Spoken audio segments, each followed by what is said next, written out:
여러분의 미래가 지금보다 더 나을 것이다 이런 생각이 많이 드십니까? 아니면 지금보다 더 나빠질 것이다 이런 생각이 드십니까?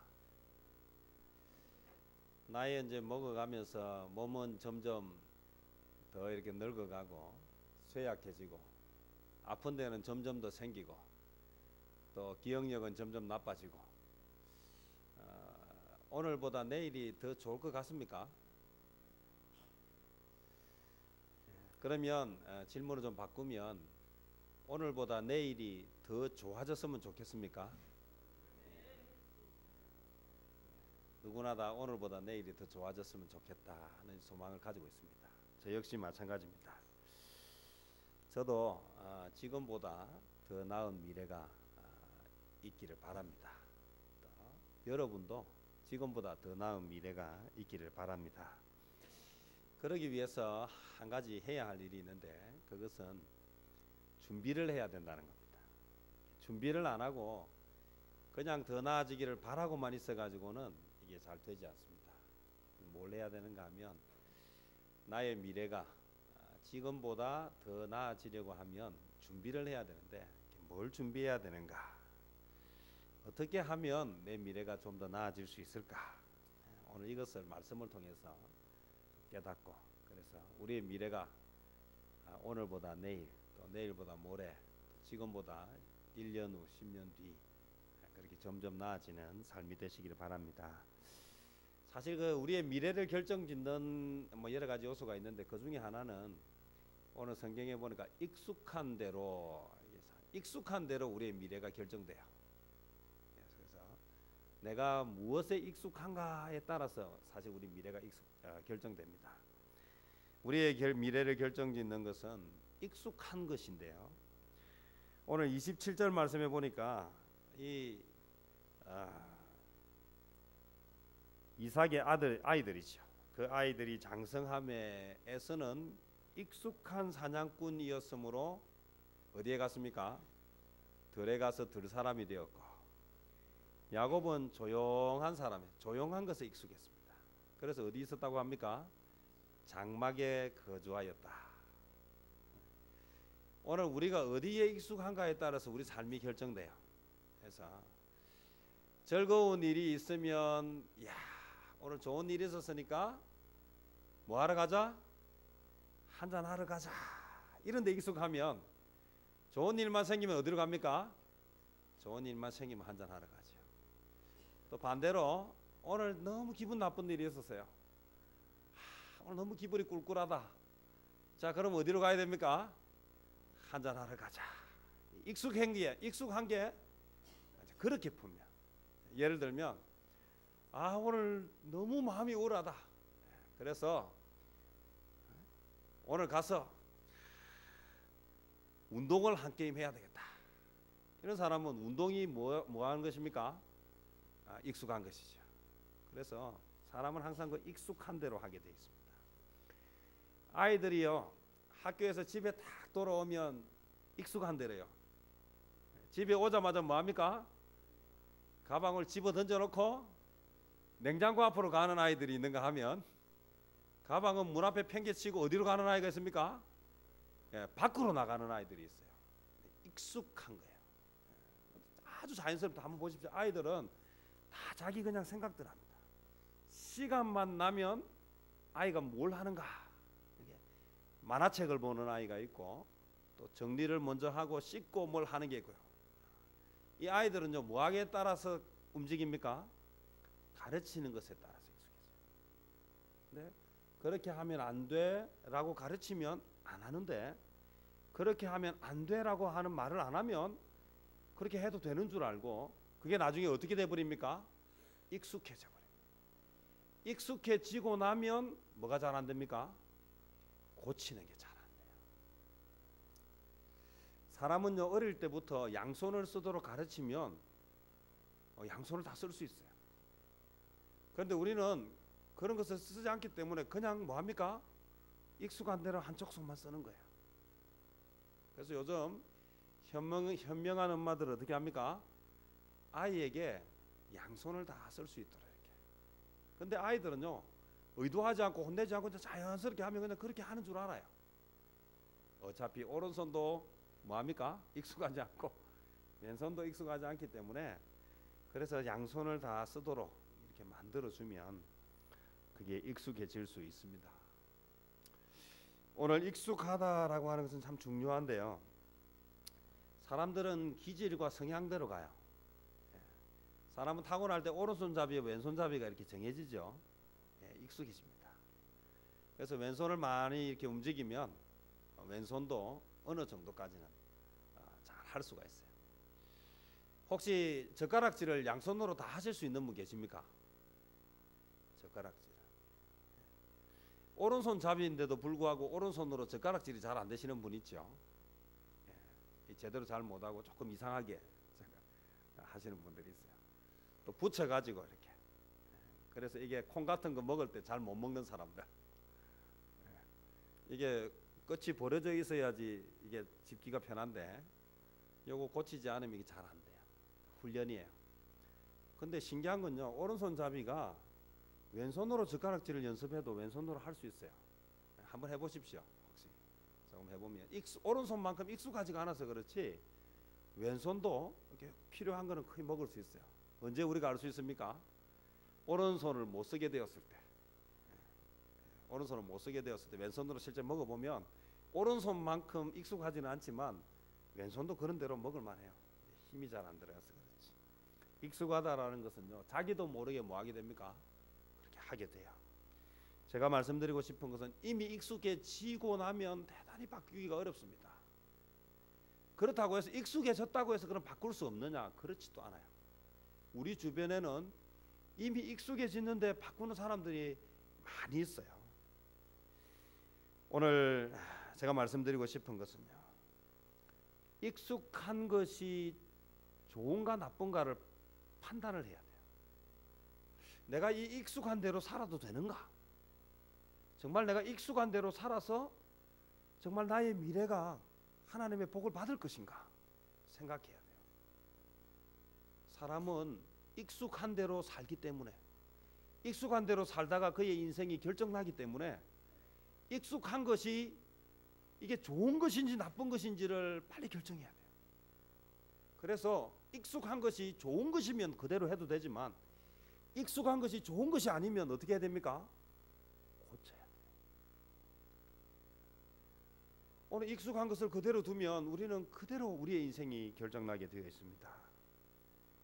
좋은 영향을 주는 일에 익숙한 사람이 있는가 하면 나쁜 영향을 주는데 익숙한 사람이 있어요. 누가 좀 이렇게 새로운 마음을 좀 고쳐먹고 이렇게 막 하면요, 우리 하는 말 있죠. 뭐라고 이야기합니까? 야야야, 평소대로 해라. 사람이 갑자기 바뀌면 뭐 할 때가 됐다고 이야기합니까? 죽을 때가 됐다. 네가 언제부터 책 같은 걸 봤다고 세상에 하지 마라. 이런 사람들이 있어요. 이런 사람들은 가까이 하지 마십시오. 이 사람 나를 죽이는 사람이구나 생각해야 돼요. 새로운 일을 시작하려고 하면 야, 대단하다. 참 귀한 일을 했다. 나도 사실 그래 하고 싶은데 나도 잘 못하는데 네가 좀 잘 됐어. 나도 너처럼 좀 이렇게 좀 바뀌었으면 좋겠다. 이런 사람들은 오래 사귀면 괜찮은 사람이에요. 사람은요, 익숙하다는 이유로 이게 나에게 나쁜 영향을 주는데도 계속 붙잡고 있으면 안 돼요. 오늘 내가 변화를 시도할 때에 여러분 가서 한번 테스트를 해보십시오. 가까운 친구들한테. 그래서 내가 좀 이번에 좀 마음을 고쳐먹고 좀 이렇게 한번 해보려고 한다 이랬을 때 아서라 사람이 자꾸 갑자기 변하면 죽을 때가 됐다. 하던 대로 해라. 이런 사람은 이 친구는 오래 사귀면 안 되는 친구구나. 결정을 빨리 하십시오. 여러분 인생이 바뀌고 싶으시면 그렇게 하십시오. 무슨 일이 있을 때 자꾸 나를 좋은 쪽으로 가지 않고 내가 이번에 은혜를 받고 좀 이렇게 교회에 좀 충성을 좀 해야 되겠다. 아이고 네 말고도 할 사람 많다. 괜히 가가지고 네가 하면 하던 것도 잘 안 된다. 이렇게 초를 치는 사람은 가까이 하면 안 됩니다. 투견 아시죠? 투견은 뭘 투견이라 그럽니까? 싸움하는 개를 투견이라 그럽니다. 이건요 무슨 훈련만 시킵니까? 이게 물어 죽이는. 그래서 개가 이렇게 싸움을 시키면요, 하나가 죽거나 하나가 도망을 가거나 하나가 이렇게 항복할 때까지 시켜요. 숨어요. 투견 혹시 보신 적 있으십니까? 혹시 그 싸움하는 거 혹시 보신 적 있으십니까? 아, 무섭습니다. 그리고요, 이 투견이나 싸움닭은요, 먹일 때부터 이렇게 편안하게 밥그릇 챙겨 이래 주는 법이 없습니다. 그래가지고 그게 어디 제대로 나가서 싸움이나 하겠습니까? 청도에 가면 뭐가 유명합니까? 소싸움 유명하죠. 혹시 소싸움 보신 적 있으십니까? 아, 제가 아직 그 청도 소싸움을 못 봐가지고 제가 꼭 한번 보러 가려고 마음 먹고 있는데 이게 주로 다 이게 주말에 하죠. 바빠서 잘 못 가는 제가 꼭 한 번은 볼 생각입니다. 와, 그 소 싸우는 거요. 제가 직접 보지는 않았지만 뭐 TV 같은데 이렇게 보니까 와, 무시무시해요. 막. 얼마나 막 무섭게 들이받는지. 일반 소는 그렇게 키웁니까? 안 키웁니까? 그렇게 안 키웁니다. 그렇게 익숙하게 만들어요. 그래서 막 죽일 듯이 덤비게 그렇게 막 독하게 막 음식을 먹일 때 자극적인 거를 먹이고요. 아주 무섭게. 예, 땡초 같은 거 먹여가지고. 예, 매우면 막 눈이 막 무엇에 익숙하게 만듭니까? 싸우는데 익숙하게 만들어요. 상대를 죽이고 막 해치는데 익숙하게 만들어요. 진짜 그렇게 돼요. 그런데요, 같은 게인데요, 이게 뭐하게 키우면요, 순하게 키우면요, 이건 사람만 보면 뭐합니까? 꼬리 막 흔들고요. 나중에는 어느 순간까지 됩니까? 도둑놈이 와도 꼬리를 막 흔드는. 그래서 애완견이나 이렇게 구조견, 안내견 이런 것들은요, 얼마나 사람에게 이롭게 작정을 하고 그렇게 키워서 그래요. 우리 그 김장로님 농장에 가면요, 아주 잘 잡는 개가 있어요. 아주 잘 잡는 개가 있어요. 그럼 뭘 훈련을 시킵니까? 딱 오면 딱 풀어놓으면 딱 잡도록 이렇게 훈련을 시켜요. 오늘 저와 우리 성도님들이 익숙한 대로 쓰임 받습니다. 이건 대단히 중요한 거예요. 오늘 저와 여러분의 미래가 어떻게 결정되는가 하면 여러분이 어디에 익숙한가에 따라 결정돼요. 그럼 우리가 어디에 익숙해야 되겠습니까? 우리의 인생은 예배 드리는 데 익숙해야 돼요. 예배 드리는 데 익숙해야 돼요. 오늘 우리의 삶은 말씀과 더불어 사는 데 익숙해야 돼요. 영화 보고 막 드라마 보는 거는 1시간을 아주 짧게 생각하는데 게임 1시간만 해라 이러면 막 아쉬워하는데 성경 30분만 읽어라 그러면 엄청 지루하게 생각하는 이 성경 읽는데 익숙하지 않아서 그래요. 이거 빨리 고쳐야 돼요. 빨리 고쳐야 돼요. 다른 거는 해도요, 성경은 막 3장 이상 읽으면 안 되는 줄 알고 생각하는 거예요. 이게 처음부터 그렇게 질을 들여서 그래요. 처음부터 그렇게 익숙하게 만들어서 그래요. 할 짓이 없어서 막 심심해서 떼굴떼굴 구불러도 절대로 안 하는 짓은 뭡니까? 성경 읽는 건 안 해요. 심심해서 죽을 것 같아 라고 하면서도 성경은 보지 않습니다. 뭐에 익숙하지 않았어요? 말씀에 익숙하지 않았어요. 기도 생활도 마찬가지입니다. 기도에 익숙하지 않아요.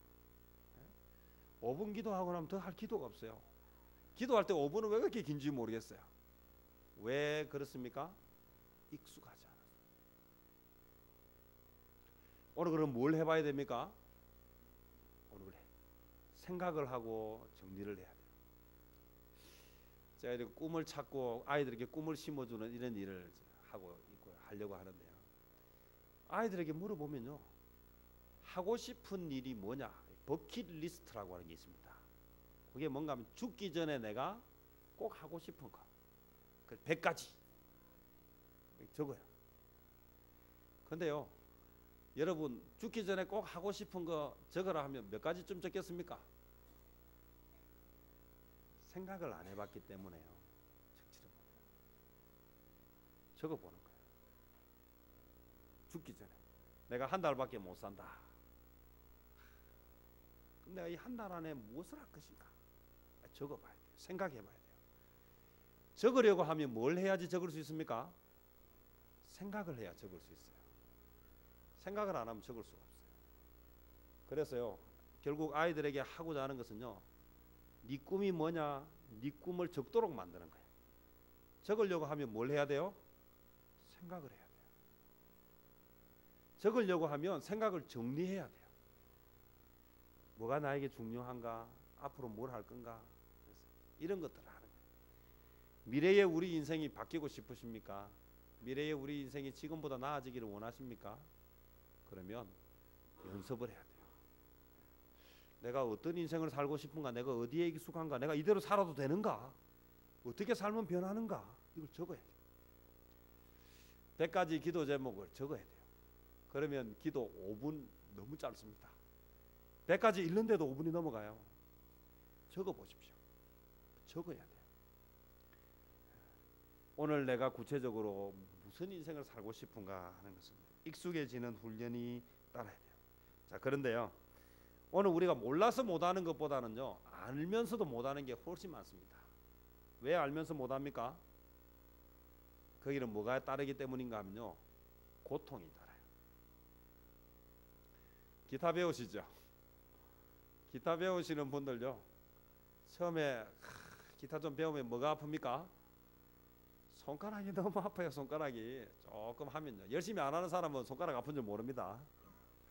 열심히 하는 사람은 손가락이 아파요. 그래서 그 고비를 잘 넘기지 못해요. 아픈 그 고비를 넘기고 나면, 그래서 굳은 살이 생기고 나면 그때부터는 찬양을 할 수 있어요. 오늘 왜 우리가 좋은 일을 하지 못하는가 하면요, 이 좋은 일을 하는 데는 반드시 뭐가 따릅니까? 고통이 따른다. 익숙해지려고 하면 그 과정 속에 뭐가 있습니까? 고통이 따라요. 그 고통을 이겨내야 돼요. 우리 인생이 바뀌기를 원하십니까? 그러면 익숙해져야 되는데, 좋은 일은 익숙해지는데 뭐가 따른다? 고통이 따라요. 나쁜 일은 익숙해지는데 뭐가 따르지 않습니까? 고통이 따르지 않습니다. 오늘 그래서 고통을 이겨내야 돼요. 뭐 하기 위해서요? 보다 나은 미래를 위해서. 디모데가 이야기하지 않습니까? 경건에 이르기를 뭐하라? 연습하라. 경건에 이르기를 연습하라. 오락하라 시간 안 정해줘도 아들 오락 잘합니다. 그건 연습할 필요가 없어요. 만화 보지 마라. 그런 연습할 필요가 없어요. 좀 나가서 놀아라. 이런 연습할 필요가 없어요. 성경은 읽어라. 성경을 암송해라. 기도해라. 예배를 잘 드려야 된다. 예배 시간에 장난하고 함부로 왔다 갔다 하면 안 된다. 학교에서 수업 듣는 것보다 예배는 더 엄격하게, 더 순종하게 드려야 된다. 가르쳐야 돼. 이렇게 익숙하게 만들어야 돼요. 에스가 사냥에 익숙하니까 어디에 갔습니까? 줄 사람이 되었습니다. 오늘 내가 어디에 익숙하냐에 따라서, 오늘 우리의 자녀가 어디에 익숙한가에 따라서, 우리의 손자들이 어디에 익숙한가에 따라서 이들의 인생이 결정난다는 사실을 기억하셔야 돼요. 안 해도 되는 것은 굳이 가르칠 필요가 없지만, 가르치지 않으면 안 되는 거. 아침에 일어나면 학교 가기 전에 성경 읽었냐? 오늘 기도했냐? 오늘 뭘 먼저 가르쳐야 됩니까? 하나님을 먼저 가르쳐야 돼요. 시험 잘 쳤냐가 아니라 성경을 읽어야 돼요. 이 아이의 인생이 거기서 결정나는 거예요. 이 아이의 삶이 거기서 결정나는 거예요. 부모라면 마땅히 해야 할 일이에요. 공부해라가 아니라 성경을 읽어라. 학원 가는 것보다 예배 드리는 것이 중요하다. 주의를 그렇게 지켜라. 하루 온종일을 주의 나라와 영광을 위해서 살아라. 이걸 가르쳐야 돼. 오늘 우리의 미래는 익숙한 대로 결정되고요. 또 우리의 미래는 하나님의 뜻대로 결정됩니다. 하나님의 뜻. 우리를 향하신 하나님의 뜻이 우리의 미래를 결정해요. 사도 바울은 어떤 인생을 살고 싶었습니까? 유대교에 헌신해서 예수 믿는 사람들을 죽이는 인생을 살고 싶었습니다. 그런데 그가 그렇게 살았습니까? 못 살았습니까? 못 살았어요.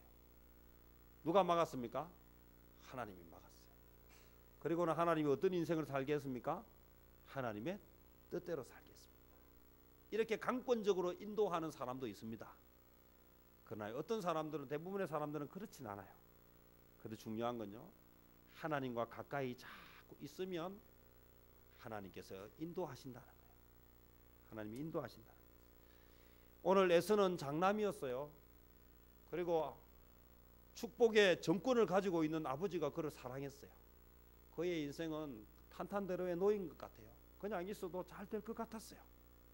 그런데 결과는 어떻게 됐습니까? 그런 하나님의 복을 받지 못했어요. 그런데 야곱은 어떻습니까? 차남이었어요. 축복과 직접 연관이 없는 엄마의 사랑을 받았어요. 어느 모로보다 그는 하나님의 축복을 받을 자리가 아니었어요. 그런데 어떻게 했습니까? 하나님의 뜻이 어디에 있었습니까? 하나님의 뜻이 장남이 아니라 차남에게 있으니까 다 이건 장남 것이고 에서 것이라고 생각했는데 에서의 것이 되지 않고 누구의 것이 됐습니까?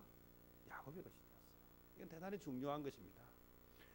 내 인생이 잘 풀리기를 원한다면 내가 원하는 인생을 살면 안 되고 하나님이 나에게 살기를 원하는 인생을 살아야 돼요. 그럼 이건 잘 되게 되어 있습니다. 반드시 거기에 하나님의 인도하심이 있다라는 것입니다. 하지만 여기서 우리가 한 가지 중요한 것은요, 하나님의 뜻을 때로는 잘 모를 때가 있어요. 예를 들어서 이삭이 하나님의 뜻을 제대로 알았습니까? 몰랐습니까? 몰랐어요. 하나님의 뜻을 알았으면 그 에서에게 축복하려고 했겠습니까? 그렇게 하지 않았겠죠. 또 야곱은 어떻습니까? 야곱은 그를 향한 하나님의 뜻을 알았습니까? 몰랐어요. 한 가지 예를 들면 그의 아들 요셉이 죽어서 짐승의 밥이 된 줄 알았어요. 언제 그가 요셉이 살아있다는 사실을 알게 됩니까? 그가 참 세월이 흐르고 나서 나이가 들어가지고 흉년이 나가지고 어디로 갔어요? 애굽에 가서 비로소 요셉이 살아있다는 걸 알았어요. 왜 하나님이 요셉을 그곳에 먼저 보내셨는지 알았습니까? 몰랐습니까? 몰랐습니다. 그래서 요셉이 죽었다는 사실을 알고 가슴 아파했고 그는 요셉을 생각하면 마음 한쪽이 저리고 아팠습니다. 하나님의 사람이라고 해서 다 하나님의 뜻을 아는 것은 아닙니다. 또 한 사람이 예를 들면 사무엘은 하나님의 사람이고 그는 기도하는 사람이었고 하나님의 계시를 받는 사람이었지만 사울의 후계자를 세울 때 이새의 집에 갔을 때에 그가 다윗이 하나님이 세우고자 하는 사람인 줄 알았습니까? 몰랐습니까? 몰랐습니다. 그래서 다 큰아들을 보자, 이야 하나님이 이 아들에게 다음 왕위를 세우시려는구나 하고 다 하려고 하니까 아니다. 둘째도 아니고 셋째도 아니고 보니까 어디서 뭡니까? 양이나 실은 보니까 아직 뭐 이제 덩치는 어른이지만 아예 보니까 영 있죠, 어린 이 아이에게 하나님의 뜻을 모를 수 있습니다. 그러나 중요한 공통점은요, 모두가 하나님 안에서 있었다는 거예요. 하나님의 뜻 안에서 있었다. 하나님의 뜻을 알고자 했다. 그것 때문에 어떤 일이 벌어집니까? 하나님이 그를 축복하시고 그들에게 때가 되면 가르쳐 주시고 인도하시고 때로는 잘못 살 때에도 뭐 하십니까? 깨닫게 하셔서 바른 길을 가게 하신다. 우리의 미래는 누구의 뜻에 달려 있습니까? 하나님의 뜻에 달려 있다. 자, 그럼 우리의 미래가 오늘보다 내일이 나으려면 어디에 우리의 미래를 걸어야 합니까? 하나님의 뜻의 미래를 걸어야 한다는 것입니다. 하나님의 뜻에 익숙해지는 저와 여러분 되시기를 바랍니다. 마지막으로 한 가지만 말씀을 드리면 우리의 미래는 가치관대로 결정돼요. 가치관대로.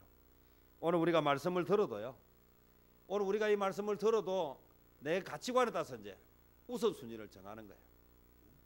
예를 들면 에서는 장자권보다 뭘 더 중요하게 생각했습니까? 팥죽을 더 중요하게 생각했어요. 그런데 사실요, 에서 보고 물어보면 팥죽하고 장자권하고 뭐가 중요하냐 물으면 뭐라고 얘기하겠습니까? 장자권이라고 얘기하겠지요. 팥죽 그게 뭐라고요? 근데 뭐가 바뀌었습니까? 상황이 바뀌었어요. 상황이 바뀌었어요. 어떤 상황이 바뀌었습니까? 배가 고파 죽을 상황이 된 거예요. 배가 고파 죽을 상황이 되니까 이제 가치가 변했습니다. 장자권과 팥죽이 비교할 거리도 되지 않는 장자권이 훨씬 소중하다고 그는 알고 있었습니다. 그렇게 믿었습니다.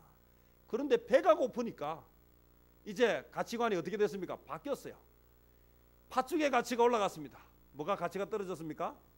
장자권의 가치가 떨어진 거예요. 평상시에는요 주일 잘 지킵니다. 중고등학생들이 언제 되면요 주일 안 지킵니까? 시험 기간이 되면요 가치관이 확 바뀌어요. 확 바뀝니까? 시험이 훨씬 중요해져요. 예배는 가치관이 확 떨어져요. 바뀌어버려요. 그냥 물었을 때요 에서가 바보가 아닌데 그냥 물으면 절대로 흔들리지 않습니다. 장자권이 귀한 줄 알지요. 여러분의 가치, 절대 가치가 있어요. 굶어 죽어도 바꿀 수 없는 가치가 돼야 돼요. 이 장자권이. 여러분 부탁드립니다. 여러분의 미래의 인생은 어떻게 결정납니까? 배가 고프면 자식을 잡아먹겠습니까? 성경에 보니까 배가 고프니까 자식을 잡아먹은 게 나와요. 가치관, 상황이 변하면 가치관이 변해요. 제가 아무리 배가 고픈들 제가 자식을 잡아먹겠습니까? 절대 가치가 있어요. 절대 가치. 이전에 우리 부모님 세대들은요 국기에 대한 경례가 우상숭배라는 이유로 어디를 보내지 않았습니까? 학교를 보내지 않았어요. 주일날 시험 치는 것이 주일을 지키지 못하는 것이라는 이유로 시험을 포기했어요. 그렇게 살았던 사람들이 지금 어떻게 됐습니까? 인생의 실패자가 됐습니까? 그렇지 않습니다. 절대 가치가 있어요. 하나님이 아니면 안 된다라고 하는 절대 가치가 들어가 있어요. 우리의 미래가 결정난다는 것입니다. 에서가 바보가 아니에요. 장자권하고 팥죽하고 구분을 못하는 바보가 아니에요.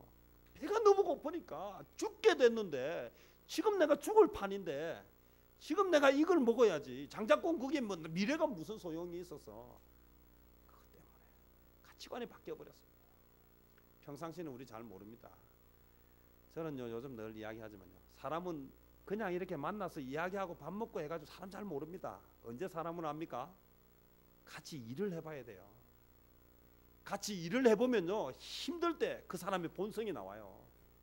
그리고 손해볼 일이 생겼을 때 그 사람의 본성이 나와요. 이익이 생겼을 때 그때 본성이 나와요. 저는 일을 통해서 만난 사람이 아니고 이야기를 통해서 만난 사람들은 일을 해보니까 실망스러운 일이 너무 많아요. 어려운 문제가 생겼을 때 총대를 매는 사람이 좋은 사람이에요. 평상시에는 막 다 할 것처럼 하다가 상황이 딱 바뀌면요 이리저리 꽁지 살살 빼는 사람들이 많아요. 우리 주변에. 믿을 수 없는 사람이에요. 어떤 사람은요 상황이 어려워졌을 때에 책임을 져야 될 상황이 될 때에 본성이 나와요. 오늘 가치관을 말하는 거예요. 이 본성이 뭡니까? 그 사람의 가치관이에요. 내가 지금 이익을 보는 것보다 내가 이익을 보고 요거도 먹는 게 더 싫기 때문에 손해를 보는 것을 선택하는 거예요. 그게 그 사람의 가치관이에요. 오늘 이게 필요해요. 뭐대로 움직입니까? 가치관대로 움직인다는 사실 기억합시다. 우리의 미래는 어디에 달렸습니까? 가치관에 달려있어요. 오늘 성경이 이렇게 이야기합니다. 히브리서 12장 6절에 보니까 에스를 향해서 뭐라고 평가하는가 하면 망령된 행실을 한 자 이렇게 평가합니다. 아니 내가 지금 배가 고파 죽겠는데 팥죽 먹은 게 뭐 그리 잘못한 거라고. 목구멍이 포도청인데 지금 시험이 코앞이고 지금 내 인생에 중요한 결정이 달려 있는데 입장 바꿔놓고 당신이 이래도 안 하겠어요 라고 말하지 말라는 것입니다. 그래도 해서는 안 되는 일이 있습니다. 아무리 하고 싶어도 해서는 안 되는 일이 있어요. 아무리 받고 싶어도 뇌물은 받으면 안 되고요. 아무리 하고 싶어도 해서는 안 되는 일이 있다라는. 우리가 훈련 받을 때요 족보 있는 개와 족보 없는 개, 똥개와 명견의 차이가 뭔 줄 아십니까? 명견은요 주인을 바라보는 거예요. 주인이 가 그러면요 팍 뛰어갑니다. 가지고 와 그럼 팍 뛰어가지고 와요. 놔 이럴 때까지는요 다 놓지 않습니다. 주인이 시킬 때 주인만 바라보죠. 그러다가 옆에 뼈다귀를 탁 던져주면요 주인 말고 뼈다귀 쪽으로 탁 가면요 이거 명견입니까 똥개입니까? 그건요 명견이라 할 수 없어요. 똥개는요 아무리 주인이 뭐라 그래도요 뭘 주면요 하면서 그게 똥개예요. 오늘 우리는요 주님 바라보는 사람이 돼야지. 상황이 변하고 뭔가 막 욕심나는 게 생기면 그게 금방 눈이 돌아가면 어떻게 우리의 미래가 하나님의 손에 있겠습니까? 한 가지 예만 드리겠습니다. 이 오바마 대통령이요, 대통령 취임하고 나서 연설하면서요, 대한민국에 대해서 막 칭찬을 했어요. 뭔 칭찬했습니까? 대한민국 교육 대단하다. 대한민국 교육 우리도 배워야 된다. 쟤들처럼 배워야 된다. 여기까지만 하니까 참 좋았는데요. 여기까지만 참 좋았는데요. 강영호 박사님이요, 여기에 대해서 아주 중요한 걸 가르쳐줬어요. 우리나라 교육열 너무 좋다. 얼마나 좋은지요. 하버드 한 해 입학생이 1600명이에요. 하버드 대학, 세계에서 제일 좋은 대학 아닙니까? 하버드 대학 한 해 1600명인데 그 중에 한국 학생들이 얼마나 들어가는가? 6%가 들어가요. 숫자가 잘 알아, 개념 잘 아는죠. 1600명 중에 한국 학생들이 6%면 96명이에요. 여기서 하버드대 들어간 사람 나오면 어떻겠습니까? 야, 우리 얼마나 막 자랑하고 대단하게 생각 안 하겠습니까? 서울대 들어간 게 자랑스럽습니까? 하버드대 들어간 게 자랑스럽습니까? 하버드 맞습니까? 그런데요, 하버드에 입학한 96명 중에 중간에 포기하고 낙제하는 프로테이지가 학생이 얼마쯤 되겠습니까? 100명의 학생이 입학을 했다면 100명 중에 몇 명이 하버드를 제대로 졸업하겠습니까? 90%가 낙제해요. 이야, 우리 아들 하버드에 들어갔다 했는데 그 중에 10명에 9명은 중간에 졸업도 못하고 나가요. 속지 말자는 겁니다. 제발. 서울대학 들어가면 좋지요. 서울대학 들어가서 행복지수가 높은 아이들이 몇 프로쯤 된다고 생각하십니까? 속지 마십시오. 제발. 우리가 지금 이상한데 지금 다 인생이 정신을 못 차려요. 지금 정신을 못 차려요. 10명에 9명, 하버드 들어간 10명에 9명이 졸업을 못하고 그게 자기 인생의 가장 실패의 이유가 된다는 사실을 우리 알아야 돼요. 왜 가야 되는지가 없기 때문에 그래요. 명문대학이 목적이고 미국의 아이비리그 대학이 목적이다 보니까 들어는 갔는데 인생이 비참해진 거예요. 10명에 하나라 해도 가슴이 아플 텐데 10명에 9명이에요. 이거 어떻게 할 거야? 서울대학을 가는 게 중요한 게 아니에요. 서울대학을 나와서 취직해가지고 불행하게 사는 애가 절반을 훨씬 넘어요. 훨씬 넘어요. 알고 계십니까 이거? 왜 그것을 하려고 하는지가 분명해야 돼요. 하나님의 뜻 안에서 하나님의 비전과 꿈을 가지고 가야 돼요. 비전 위대를 통해서 하고 싶은 일들, 이런 일들입니다. 제가 어제 중고등부 설교하는데 막 그 앞에 대회하기 전에 하는 설교인데 막 얼마나 열을 내가 했는지 침이 한가득 가슴이 막 아이들 보면 막 가슴이 꿈을 심어. 뭘 심어줘야 됩니까? 하나님의 꿈을 심어야 됩니다. 뭐가 익숙해야 됩니까? 영어 수학이 아니에요. 뭐가 익숙해야 됩니까? 말씀과 기도가 이 아이의 인생을 책임진다는 거예요. 10명 중에 1명이 들어갈 수 있어요. 이게 아니면 다 거짓이에요. 나중에 피눈물 흘릴 거예요. 부모한테 원망해요. 공부시켜 놓으니까, 고생시켜서 해놓으니까 이거 나보고 이거 거기 가면 다 인생이 다 되는 줄 알잖아요. 네가 좋은 대학만 들어가 봐라, 네 인생이 풀어진다. 천만의 말씀입니다. 하버드만 들어가 봐라, 네 인생이 뭐 꽃빛 한 길이 열릴 것이다. 천만의 말씀이에요. 10명에 1명밖에 못 돼요. 10명에 1명. 그것도 졸업한 아이들이 1명이고요. 그 졸업해가지고 행복지수를 누리는 아이는 그럼 또 그 중에 몇 프로겠습니까? 무서운. 우리는 잘못된 걸 가르치고 있어요. 하나님의 비전, 하나님의 꿈을 가르치는. 그래야 우리 인생이 변합니다. 하나님 안에서 하나님이 기뻐하시는 것에 익숙하게 사는 저와 여러분 되시기를 주님의 이름으로 축원합니다. 기도하겠습니다. 주님 감사합니다.